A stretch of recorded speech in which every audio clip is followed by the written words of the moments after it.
મને છોડાવો, હું ખરાબ નથી.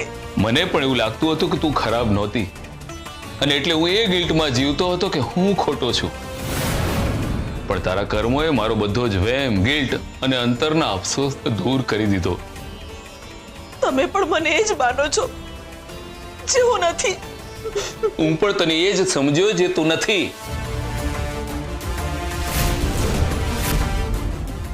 મારા સ્થાને હું બરાબર છું. મારી જગ્યાએ કોઈ બીજી સ્ત્રી હોત ને તો એ પણ આમ જ કરવાની છે. હા, હું માનું છું કે તું ક્યારેક સાચી હતી, પણ હવે નથી. હું તો પહેલેથી જ ખોટો હતો, પણ તે શું કર્યું? હે, મારા તારા પ્રત્યેના વિશ્વાસના મહેલને તારા સ્વાર્થના તોફાને ભાંગીને ભૂક્કો કરી નાખ્યો. અને મારા સપનાના મહેલને કોણે તોડ્યો? કોણ છે? હું તો સ્વાર્થી હતો, અવિશ્વાસુ હતો, પણ તું તો સારી હતી ને. અત્યારે હું સારી નથી ને હું જ ગુનેગાર. એ તો તું તારી જાતને પૂછ. જો તું તારી જાતને સાચી માનતી હોય તો તારા હૃદય ઉપર હાથ મૂકીને જો. તારું મન જવાબ આપશે કે હકીકત શું છે. તમારું મન શું કહે છે? એ જ કે હું જે ક્ષણે તને પહેલી વાર મળ્યો ને એ ક્ષણ બહુ ખતરનાક હતી. ભગવાન કરે આવી ખતરનાક ક્ષણ કોઈના જીવનમાં ના આવે, જેનું આજ દિન સુધી વેઠી રહ્યો છું. હા, મેં બધું કર્યું લાલચમાં, પણ એની ભરપાઈ મારા પરિવારના દરેક સભ્યોએ કરવી પડી. એટલે હું ગુનેગાર છું. પણ તું આવી કેવી બની ગઈ જે ક્યારેય નહોતી. અને માણસ જે ન હોય એ બની જાય ને ત્યારે એનું અસ્તિત્વ સમાપ્ત થઈ જાય છે. પછી જીવે કે મરે એનો કોઈ અર્થ નથી.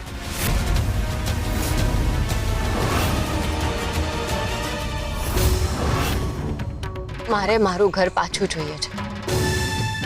ભગવાન, મને મારું ઘર ક્યારે પાછું મળશે?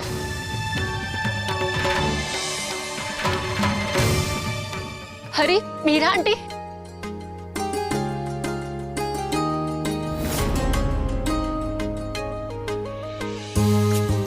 તમે બંને ઠીક તો છો ને?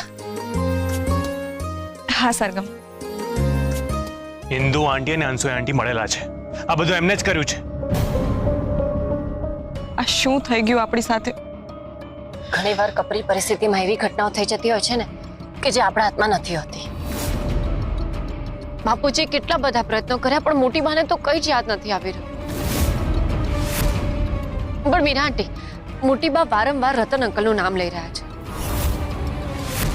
સરગમ, આ મોટી બાના જીવનનો એવો અફસોસ છે જેમના મનમાંથી ક્યારેય બહાર નહીં નીકળે. આના વિશે હું તને શાંતિથી વાત કરીશ.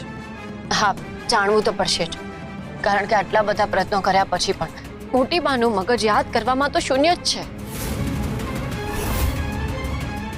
આપણે એવું તો શું કરી શકીએ કે મોટી બાને બધું યાદ આવી જાય?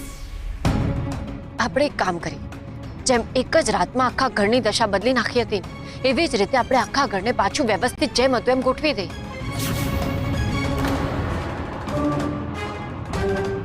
બની શકે કે કદાચ ઘરને કુંદન નિવાસના રૂપમાં જોઈને મોટી બાને બધું યાદ આવવા લાગે. બરાબર છે.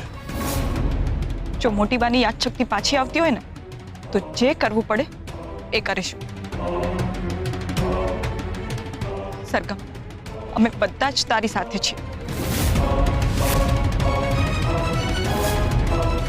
એક જ રાતમાં મોટી બામાંથી વસુંધરા પરીખ બન્યા હતા.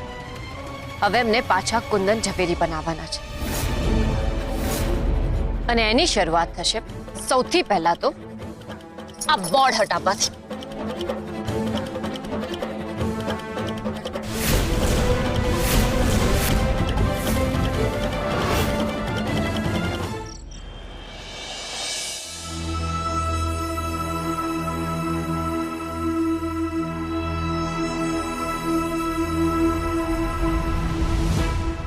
બાપુજી, ક્યાં ખોવાયેલા છો? સરગમ, તને ખબર છે એક સ્ત્રી માટે સૌથી મહત્વનું શું હોય છે? એનું ઘર.